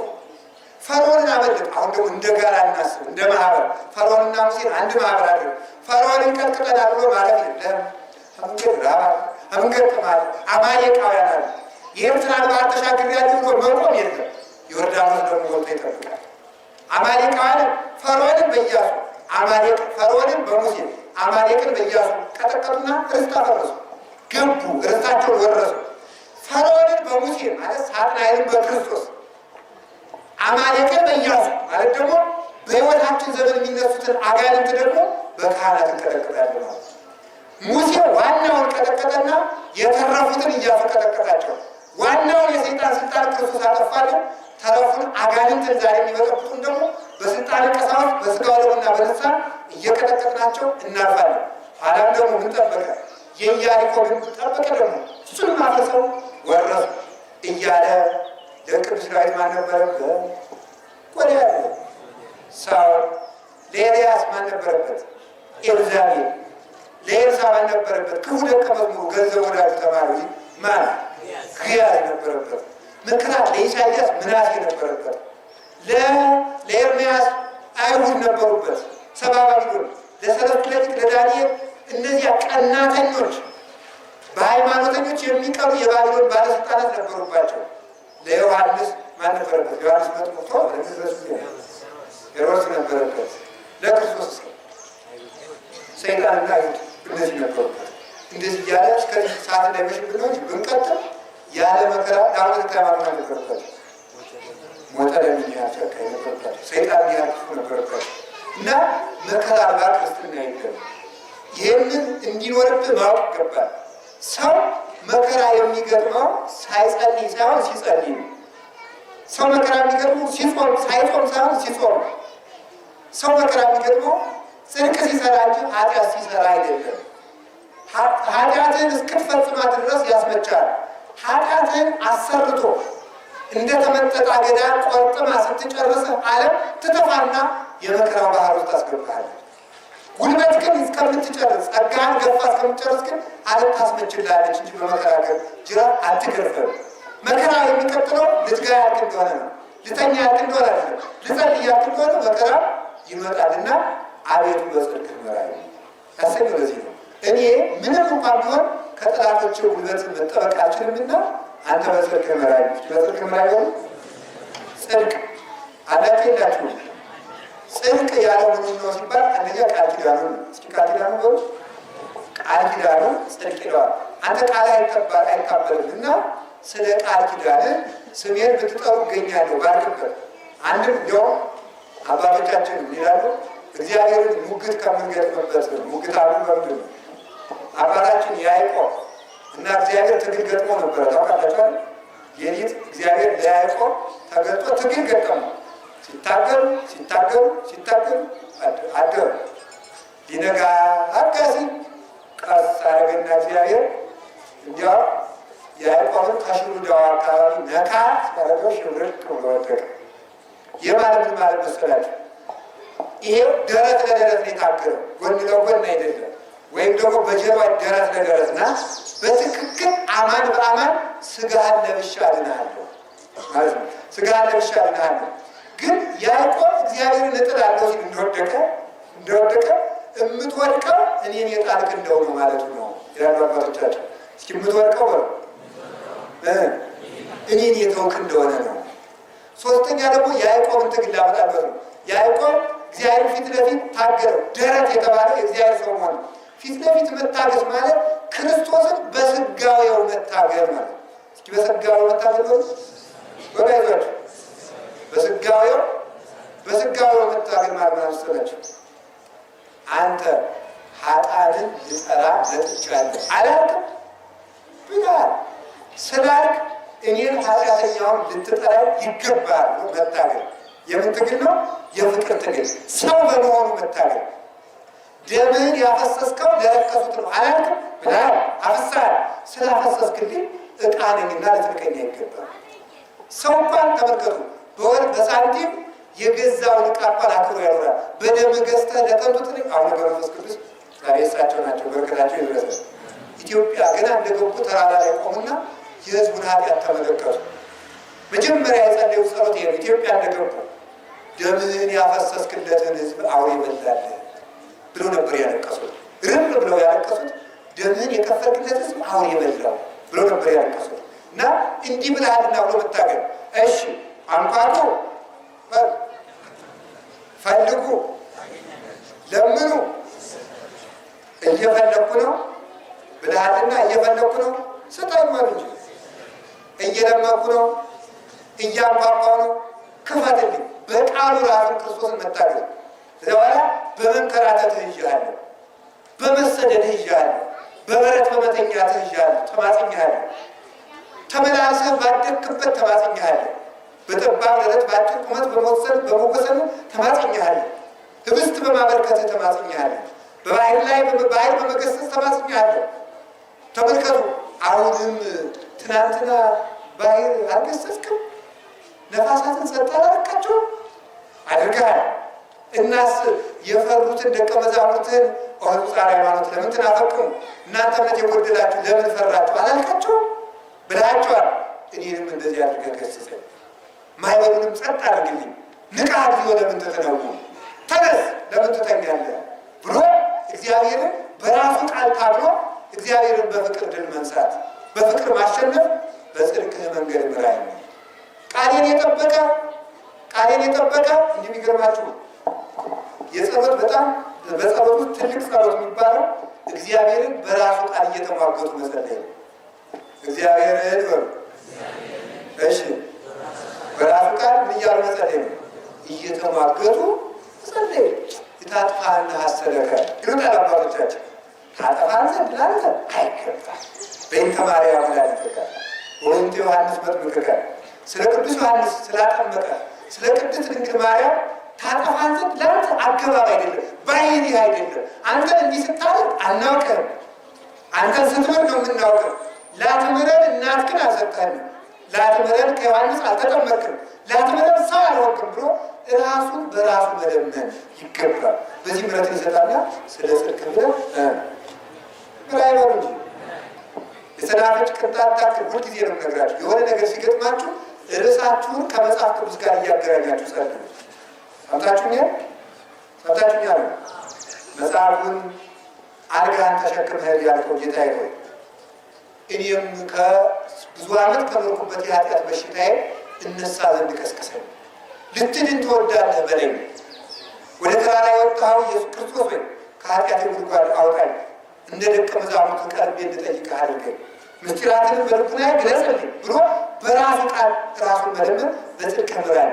ቃል ኪዳኑ ራሱ ምንድን ነው? ያኛው 70 ዘመን ሲያልቅ ማለት ነው። ለብሉይ ኪዳኑ ሲተረጎ 70 ዘመን ሲያልቅ የባቢሎንን ንጉሥ ተበቅዬ እናንተ ነፃ አውጥቼ ኢየሩሳሌም አስገባችኋለሁ ብለህ ነበር። ይሄ ቃል ጽድቅ ነው። ስለዚህ እነዚህ ደግሞ ባቢሎናውያን ሞኞቹ እንደዚህ ያበሉ፣ እናንተ ትንቢታችሁን ተናገሩ፣ እኛ ግን እንኳን 70 ዘመን አትርፈን 150 ገዛችኋለን ይላሉና እነሱ እንደዚህ ቢሉ፣ አንተ ግን ጽድቅ ስለሆነው ቃል ኪዳንህ ማረኝ ይናገራል። መወዝ አጠበቃሌ ግብረ ኢትዮጵያዊ ሊቅ ደጋግመን የምናነሳቸው ምናከብራን አድማሱ ጀበሬ ያለበት ሰምታችሁ አይደለም? ልጃቸው ሞተባቸው። አሁን በ1950ዎቹ የነበሩ ሊቅ ናቸው። መጽሐፍ ነው። ልጃቸው ሞተባቸው። ልቅሶኛውን ውጡልኝ አሉ። ውጡ አሉና ልጁ እኮ ተገንዞ መሬት ይቀበር ይቀርቶታል። ጌታ ኢየሱስ ክርስቶስ የመቶ አለቃውን ልጅ ከሞት አስነስታለታል። መቶ አለቃው ምን ብሎ ነው የለመነ? እይደለው ከተባለ ጠፈረ ቤቴ ወደ ቤቴ ልትገባ አይገባኝም፣ አዝዝ በቃልህ ይሄው ወዴ በቃልህ እዘዝና ልጄ ይዳን ብሏል። ስለዚህ አንተም የትናንትናው ኢየሱስ ክርስቶስ ነው፣ እኔም ከትናንትናው መቶ አለቃ አላንስም። ልጄን አስነሳልኝ አስነሳላቸው። በሕይወት ቀስቅሰዋል። የትናንትናው ክርስቶስ ነው። አቤቴ ግባ ያለንን ይህንለው ከተባለ ጠፈረ ቤቴ የኔ ቤት አንተን ሊያስገባ አይችልም። እንደ መቶ አለቃው ግን በቃልህ እዘዝና ልጄን አድንልኛል። ቀሰቀሰላቸው። ሙት ያስነሱ አባቶች አሉ። ክርስቶስን በቃሉ እመኑት። በቃሉ ከለመን ነው ይሰማል። ቃሉን አስተከለመን ቃሌን የጠበቀ ካለ እኔ የምሰራውን ይሰራል ብሏል። እንደ ጽድቃችን አይደለም እንደ ቃል ግን አድርግልን ብለን በቃሉ ከለመን ነው እግዚአብሔር መልስ ይሰጣል። ከኔ የሚበልጥም ይሰራል ብሏል። እምጠይቅህ ጥያቄ ከሕግ የተላለፈ ሊሆን ይችላል። ከኔ የሚበልጥ ይሰራል ስላልክ ሕግን የተላለፍ ከሆነ እንኳን በይቅርታና በምሕረት ቅርበ ስላለ ስለ ቃል ኪዳን ይመራል ለማለት አቤቱ በጽድቅ ምራኝ። እግዚአብሔር በጽድቅ ምራኝ ነው ስለማይታበል ቃል ምራኝ። አሁን እኮ ዛሬ መምሸት መንጋቱ ነው እንጂ ሰው እኮ የለም። መምሸት መንጋቱ ነው። አሁን ውስጥ የተሰበሰበው ሁሉ ይሄ እንደ ቸርነቱ ይህንን ጨምሮ ማለት ነው። ግን አሁን ታዲያ ለምንድን ነው የሚሰበስበን? ለምን ቅዳሴ አልተቋረጠም የሚለው ብታነሱ አይደንቃችሁም? ይህን ያህል ጽዋ ሞልቶ እየፈሰሰ ለምን ቅዳሴ አልተቋረጠም? ለምን ቤተክርስቲያን አላጠፋም? አለመጥፋታቸው ለምን ጥቂት ሰው ሞተ የሚለውን ተውት። ለምንድን ነው እግዚአብሔርን ያላቋረጠ ስትሉ? ስለ ጽድቁ ነው፣ ስለ ቃል ኪዳኑ ነው። እግዚአብሔር ቤተክርስቲያን ለሐዋርያት እስከ ዓለም ፍጻሜ ከእናንተ ጋር ባለው ቃል ኪዳኑ እና በቃል ኪዳኑ እግዚአብሔር ይጠብቃል። ስለ ጽድቅ ምራኝ ያሰኘው እሱ ነው። አንዱ ነው ከቃሉ ጋር ናቸው። ሁለተኛው ስለ ጽድቅ ብለህ ምራኝ፣ ስለ ጽድቅ ብለህ ምራኝ ሲወርደማችሁ ስለ ጽድቅ ብለህ ምራኝ ነው። ሁለተኛው ጽድቅ የተባለ የእግዚአብሔር የጌታችን የመድኃኒታችን የኢየሱስ ክርስቶስ ጽድቅ ነው። በእኔ መስዋዕት አልድንምና በእኔ ጸሎት አልድንምና አንተ ጻድቅ ስለሆንክ በአንተ ጽድቅ ሙላልኝ ማለት ነው። በአንተ ጽድቅ ቸርነትህን ሞልተህ አድነኝ። ይህኛው ስለ ቃል ኪዳንህ ማለት ነው። ይህኛው ደግሞ ዛይረገ ላሙ ርእሶ ዕጣነ ወመሥዋዕተ ስሙረ ያለውን ተመልከቱ። ራሱን ለእግዚአብሔር የተወደደ መስዋዕት አድርጎ አቅርቧል እና ስለዚህ የማንን መስዋዕት ነው? ያንተን መስዋዕት ተቀብለ ማረኝ የሚል ነው። ሰው ይድነው በማን ጽድቅ ነው ሲባል በክርስቶስ ጽድቅ ነው። ይህን የሚሉ መናፍቃን እኛ ስንለውና እነሱ ሲሉት ይታያል። በክርስቶስ ጽድቅ ነው ማለት ሰው አሁን በዚቻ አለ ሁለት ጽንፍ አለ፣ ሁለት ጫፍና ጫፍ አለ። አንደኛው ጫፍ በእግዚአብሔር ቸርነት ነው ምድን በጸጋው ነው ምድን እንጂ በራሴ ስራ አይደለም የሚላል። ደግሞ አንዳንዱ ደግሞ የለም በስራችን ነው ይላል። በሁለቱም ልክ አይደለም። በስራችንም አንድንም በቸርነቱ ብቻም አንድንም። ሰምታችሁ ያለ እስቲ አሁን ፀሐይ ወጣለች አልወጣምና አልሞቅም የማን ችግር ነው? የሰው ችግር ነው ማለት ነው። እግዚአብሔር ቤት ያልቷሙ የትም የችግር ነው። እንጀራ ቀርቦ አልበላም ብትል የማን ችግር ነው? የራስ ችግር ነው። ውሃ ቀርቦ አልጠጣም ብትል የራስ ችግር ነው። ስለዚህ የራሳችን ድርሻ ነው። በትዕግስታችሁ ነፍሳችሁን ነፃ ታወጣታላችሁ ብሏል ጌታ። ስለዚህ ታዲያ አሁን ምንድን ነው በእኛ ስራ ነው እግዚአብሔር ቸርነት ቢባል ሰርተን በቸርነቱ እንላለን። እስኪ በሉ በቸርነቱ እንላለን። ምንም ብንሰራ ስራችን ሙሉ ስላልሆነ በምን እንዳለ ምንድነው? በቸርነቱ እንዳለ ነው። ምክንያቱም እንድንሰራም የማን ቸርነት ያስፈልገን ነው? የሰራ ነው በቸርነቱ ስለሆነ እኛ ሰራ ነው ማለትም አይቻልም። ስለዚህ ሰርተን ግን በጽድቁ እንድናለንና አቤቱ በአንተ ጽድቅ ምራኝ፣ በእውነተኛነት አጽናኝ ማለት ነው። ከቃሉ ጋር ናችሁ ይሆን? ሌላው እንግዲህ ተመልከቱ። በጽድቅ ምራኝ የተባለ ይሄ መመራት የሚገባው ወንጌል ነው ይናገራል። ስለ አንተ ስለ ጠላቶችም መንገዴን በፊትህ አቅና ይላል። መንገድ የተባለው ቅዱሳት መጻሕፍት ናቸው መንገድ የተባለው። ስለዚህ ስለ ጠላቶች መንገዴን አቅና የተባለው አጋንንት አጣመው እንዳያስተረጉሙን አንተ በጽድቅህ እየመራ ምን በልልኝ ነው? አስተርጉመኝ ነው። መሪ ላክልኝ ማለት እግዚአብሔር ሰዎችን በጽድቅ ይመራቸዋል። እንዴት አድርጎ የሚመራቸው መስላቸው? መንገድ የሚያሳይ መንገድ የሚያስወስንና መንገድ የሚመራ ያስፈልጋል ይላል ሊቁ ቅዱስ ዮሐንስ አፈወርቅ። እስኪ በሉ ያዛችሁ። መንገድ የሚያሳይ፣ መንገድ የሚያስወስን፣ መንገድ የሚመራ ያስፈልጋል። ወደማናውቀው ከተማ ስንገባ ይላል ቃል በቃል ነው ሊቁ የተናገረው። ወደማናውቀው ከተማ ለመግባት ከተማውን የሚያውቅ ሰው ያስፈልገናል። የማናውቀውን የጽድቅ መስመር ለመግባት ጽድቅን የሚያውቅ ሰው ያስፈልገናል። ስለዚህ እነማን ኑሩ እንላለን? ቅዱሳንን ኑሩን የምንለው ለዚህ ነው። ገድለ ቅዱሳን የሚደገምበት ምክንያት ገድለ ገብረ መንፈስ ቅዱስ፣ ገድለ አቡነ ተክለ ሃይማኖት፣ ገድለ ጊዮርጊስ የምንጸልይበት ምክንያት በምልጃቸው ከእግዚአብሔር ጋር እንዲያስታርቁን ብቻ አይደለም፣ የጽድቅን መንገድ የሚያሳዩት ናቸው። ክርስቶስ የሕይወት መንገድ ነው። የሕይወት መንገድን ግን አናውቀውምና ወደ እሱ አልገባብንምና ወደ እሱ በር አልገባንምና የገባችሁበት እንዴት እንደገባችሁ አሳዩኝ ማለት ነው። የቅዱሳን ገድል መድገም ማለት እሱ ነው። እንዴት እንደገባችሁ ምሩኝ ማለት ገድለ ቅዱሳን ይነበባል እና የሚያሳዩ የተባሉት እነማን ናቸው? መምህራንና ቅዱሳን እና የንስሐ አባት ናቸው። መምህራን፣ ቅዱሳን፣ የንስሐ አባት እነዚህ መንገድን የሚያሳዩ ናቸው። መንገድ የሚያሳዩ መንገድን ወስን የሚለው ይህ ብቸኛው ሕሊናና የንስሐ አባት ናቸው። ሕሊናና የንስሐ አባት መንገድ ያስወስናል። አይ ልጄ ሰምታችኋል አይደለም? ነፋሳት ነፈሱ፣ ጎርፍም ጎረፈ፣ ዝናባት ዘነቡ፣ ቤቱን ገፉት። ቤቱን ቤት ወያን ቤት መስሏችሁ ነው። ዞር ላላችሁ ቤቱን ገፉት፣ አልወደቀም። ለምን? በዓለት ላይ ተመስርቷልና። ይህ ምንድን ነው? ቤት የተባለ ሰው ነፋሳት ነፈሱ፣ ጎርፍ ጎረፈ፣ ዝናብ ዘነበ የተባለ ምንድን ነው?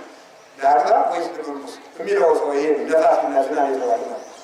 አልወደቀም። ሀሳብ ገፋው፣ ሰው አናወጠው። አንድ ጊዜ አልባ ይለዋል፣ አንድ ጊዜ በርቁስ ይለዋል፣ አንድ ጊዜ ሄድ ይለዋል፣ አንድ ጊዜ ተቀመጥ ይለዋል። ሀሳብ አናወጠው፣ ሀሳቡ አልጣለው። ለምን? በዓለት ላይ ተመስርቷልና። ዓለት የተባለ ንስሐ አባቱ ልጄ እንዲህ አድርግ ብሎ ወስኖ አስቆርጦ የሚያስገባው ንስሐ አባት ነው። ልክ እንደ ቅዱስ ሰዓት ስላለ ያችን ዘማዊ ሴት ብሎ አንቺ ጋር ማድረግ ፈልጋለሁ ካላት በኋላ ገብቶ ማልቀስ ጀመረ። ምን ነው መልክ ያላማረን ብትለው መልክሽ መልካም ነበር ደጋፈርነሽ እንጂ ያለ አለቀሰች። ምን ላድርገው ይሄን አለ ብትለው ጥለሽ ነው ይላል። አሁን እንዲሁ በኋላ አይደለም። አዎ ትድኛለሽ። አትናስያ ትባላለች።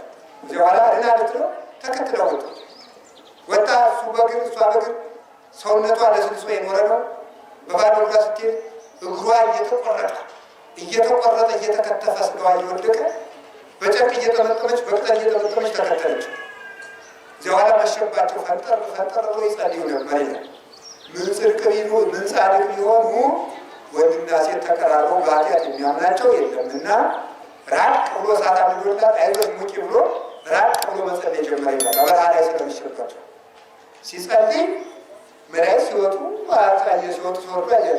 ምን እያደረጋችሁ ነው እናንተ ብላቸው እያች ሴትዮ ያመጣ ሰው አርፋ ነፍሷን እያሳረገ ከእግዚአብሔር ሳላስታርቃል ቀኖናዋን ሳትጨርሳል ይቅር የተባለችው ገና ውጭ ብልሃት ከቤቷ ስትወጣ ነው ብለው እንደሱለት በሞት ማለት ነው። እንደዚህ የንስሐ አባቶቻችን ውሳኔ አምነን ተቀብለን ስንወጣ ያን ጊዜ ይቅርታው እናገኛለን። ስግደቱ፣ ጾሙ፣ ጸሎት ይሄ እንደተባለው ባለፈው እንደተነጋገር ነው እንድንገሰጽ ነው እንጂ ይቅር የምንባለው ንስሐ አባታችን ቃል የሰማን ጊዜ ወዲያው ሰምተው አቡነ ዘበሰማያት ልጄ እግዚአብሔር ይቅር ይበል ብለው ከሰደዱ በዚያ ቅጽበት ኃጢአታችን ተሰርዮልናል። ድውያ ያደረገው ክርስቶስን ካገኙ በኋላ እንደሚላቸው ታስታውሳላችሁ።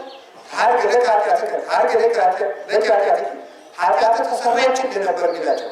ልክ ዛሬ የዛን ጊዜ ክርስቶስን ያገኙ ኃጢአትህ ተሰረየልህ፣ ኃጢአትህ ተሰረየችልሽ ብሎ እንደሚሰዳቸው ካህኑን እንዳገኙ እግዚአብሔር ይፍታ የማይሰራ ኃጢአት ስላቸው የኃጢአት ይቅርታ ያገኛል።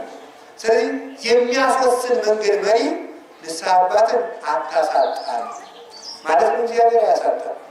በመጨረሻ ዘመን ሰዎች ካህናተው ከካህናት መቃብር ሄደው ይፍቱኝ የሚሉበት ጊዜ ይመጣል ይባላል። እግዚአብሔር ከዚያ ዘመን አያደርሰን፣ ከዚያ ዘመን አያደርሰን። ብንደርስም ደግሞ ይበለን ራሱ ወዳድነት እንዳይሆን ማለት ነው። ለሚደርሱት ማዘን አይገባ። ስለዚህ በጊዜ እናውቅበት ይገባል። አላቴ የላችሁ። ሌላው ምን የሚል ነው? መንገድ የሚመራ እንዲያል ሰው ለራሱ መሪ ሆኖ ያውቅ። የፈለገ ሊቅ ቢሆን አሁን አራቱን ጉባኤ ተምሮ ቢጨርስ ሰው ሊቅ ቢሆን ከሱ የሚሻሉትን እያማከረና ጸልዩልኝ እያለ ይኖራል እንጂ ሰው ለራሱ መሪ አይሆንም። ምሩኝ ማለት ያስፈልገዋል። ስለዚህ ሰው ለራሱ መሪ ስለማይሆን ራሱ ለራሱ ጸጋ መስጠት ስለማይቻል እይቅ ሰው ለሲያ ጸጋ ለሊሁ ሰው ራሱ ለራሱ ጸጋ ማግኘት ስለማይችል ከሌሎች ይማራል፣ ከሌሎች ያስተረጉማል። ስለዚህ መጻሕፍትን የሚተረጉሙልን የሚያስተምሩ መሪዎች ጣል። ይሄ አንዱ የጽድቅ መሪ የተባለው በኃጢአት ጊዜያችን የሚመሩ ደጋግ ሰዎችን መላኩ። አንዱ ደግሞ በጽድቅ መሪ የተባለ ተናግሬ ትምህርት እንጨርሳለን። ዛሬ በስንክሳራችን ከተጻፉት ካረፉት አባቶች አንዱ አባ እብሎይ የሚባለው ታስታውቃላችሁ።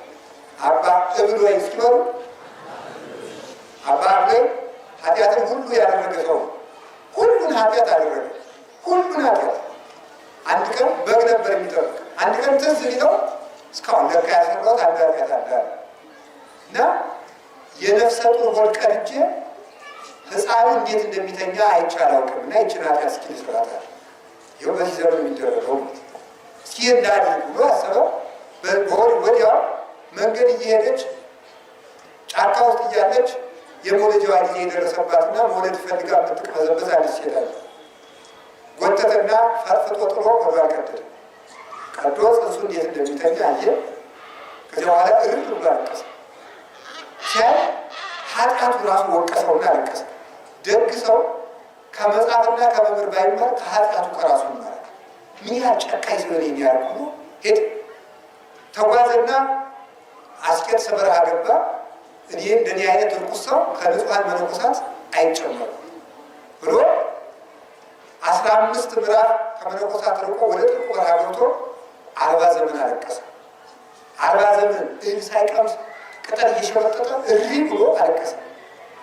ይህን ያለቀያቸው እግዚአብሔር መሪ ሕሊና ስለማያሳጣን ክብር ምስጋና ይገባው። በምን እንደመራው ታውቃላችሁ? በምንም አልመራው፣ በራሱ ሕሊና መራው። እግዚአብሔር ቢያንስ እንኳን ሰዎች ነግረውን መስማት ካቃተ ሕሊናችን ሰምተን እንኳን እንሳምበታለን። እግዚአብሔር አንዳንድ ጊዜ ሳይሆን ሁልጊዜ ሰዎችን የሚመራቸው በፍርሃታቸው እያስደነገጠ ምን ይጠብቀኝ ብሎ በጨካ ወዶ 40 ዘመን አለቀሰ። እውነት ግን እግዚአብሔር ምን ይቅር እንደሚሆን መግቢያ ወዴት ይሆን እያለ ዕለት ዕለት ልቅሶን ይጨምራል። አዲያ እግዚአብሔር ደግሞ ቻላለ ይቅር አልተባልኩም ብሎ ካሰበ መልሶ ወደ ኃጢአት እንዳይገባ ብሎ ድምፅን ከሰማይ ላከለት። የሌላው ኃጢአት ሁሉ ይቅር ተብሎልሃል፣ የዚያችን ሴት ሆድ ቀደህ ጽንስ ያየው ግን ገና ይቅር አልተባለም አለ። ያለፈው ይቅር ከተባለልኝማ ለሚመጣይቱ ደግሞ እጸልያለሁ ማልቀስ ጀመረ። ልካ ግን ጥቂት ነበር የቀረ። በዓመቱ ዓመት ነበር የቀረች። ዓመቷ ስትሞላ እግዚአብሔር ማን ላከለት?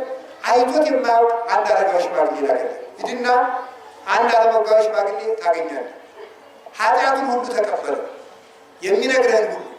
ስለዚህ ነግሮ ከጨረስክ በኋላ የፊተኛውም የሴቲቱን ኃጢአት ይቅር ተብለሃል ብሎ ላከለት። በዚያ በኋላ መጣና በል እንግዲህ ንገረኝ አለው።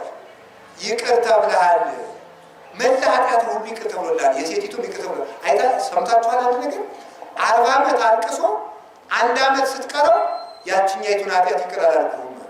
እኛ ብዙ ጊዜ ደክመን ጥቂት ልቅን ይቅር ልንባል ጥቂት ሲቀረን ከቤተክርስቲያን ወጥተን እንጠፋለን። ችግሩ እሱ ነው ማለት ነው። አቋርጧት ሆን ይቅር አልተባልክም ገና ነህ ሲለው ዓመቱን አልነገረው። እንግዲህ ለዚህኛው 40 ዓመት ከለፋው ደግሞ ለዚህች 40 ዓመት ልለፋ ነው ብሎ ተስፋ መቁረጥ ይችል ነበር። እኛ ፊታችን ያለው መከራ ብዙ ይመስለንና ጸሎቱንም ሁሉንም ርግፍ አድርገን ግን ይቅር በምንባልበት ጊዜ ወጥተን ከመሄድ እግዚአብሔር ይሰውራል።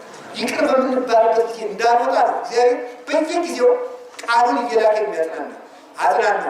ይቅር ተብለሃል፣ ስጋው ደግሞ ተቀብለህ ታውቃለህ ሲል አባት እንኳን ስጋው ደግሞ ሊቀበል በዚህ በረሃ ብቻዬን ነው ሰው አይቻለው ነው። በዝም ብለህ አልቅስ፣ እግዚአብሔር ያቀብልሃል። ከዕለታት አንድ ቀን ነገ ቅዳሜ ነው አለ ቸር ያሰማል። በዕለተ ቅዳሜ ሲያለቅስ አይዞህ ዝም ብለህ ጠብቅ እግዚአብሔር ያቆምሃል። ሲያለቅስ መልአክ እግዚአብሔር ጽዋ ሕይወት ህብስተ መድኃኒት ይዞ ተገለጠለት።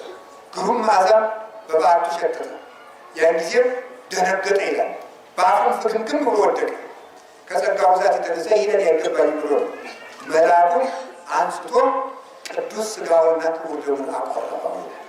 ስለዚህ ሰው ካመነ የመላክ መሪ ይጠርለታል። የሰው መሪ ቢያልቅ እንኳን የመላክ መሪ ይሰጣል። የሰው አቁራቢ ቢጠፋ የመላክ አቁራቢ ይሰጣል። እግዚአብሔር በጽድቅ ምራን ያለው እሱ ነው። እግዚአብሔር መሪ አሳጥቶ አያውቅም። በቅዱሳን እያደረ መጥቶ ከክብር ያደርሳል። መጨረሻ ላይ እንግዲህ ሁለቱም ቆርበው አባ ላይ ዛሬ የካቲት 5 ቀን አረፈ።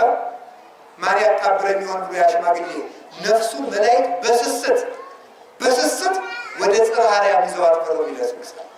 በስስት ወደ ጽርሐ አርያም መላእክት ደስ ተመልከቱ። ንስሐ ከማይገባ አንድ ጻድቅ ይልቅ ንስሐ የሚገባ አንድ ኃጢአተኛ ደስ ይላቸዋል የተባለ ስለዚህ ደስ ብሏቸው እንደ ንጹሕ መስዋዕት ወደ እግዚአብሔር ይዘዋት ሄዱ። የሚቀብር ሲጠፋ አናብስት መጥተው ሁለት አናብስት መጥተው መቃብር ቆፍረው ቀበሩት። የሰው ዘመድ ቢጠፋ እግዚአብሔር ለስጋችን እንኳን አዛኝ ነውና በአናብስት ቆፍሮ ይቀበላል። ስለ መቀበሪያችን፣ ስለ መቃብራችን፣ ስለ መሞቻችን፣ ስለ መጦሪያችን ከመጨነቅ አቤቱ በጽድቅ መንገድ ምራኝ፣ አሟሟቴን አሳምርልኝ፣ ወደ ጽድቅ ምራኝ ብሎ መለመን ይገባል። እግዚአብሔር በጽድቅ መንገድ እንዲመራን ሕያው ቅዱስ ፈቃዱ ይሁንልን። ስብሐት ለእግዚአብሔር ወለወላዲቱ ድንግል ወለመስቀሉ ክቡር።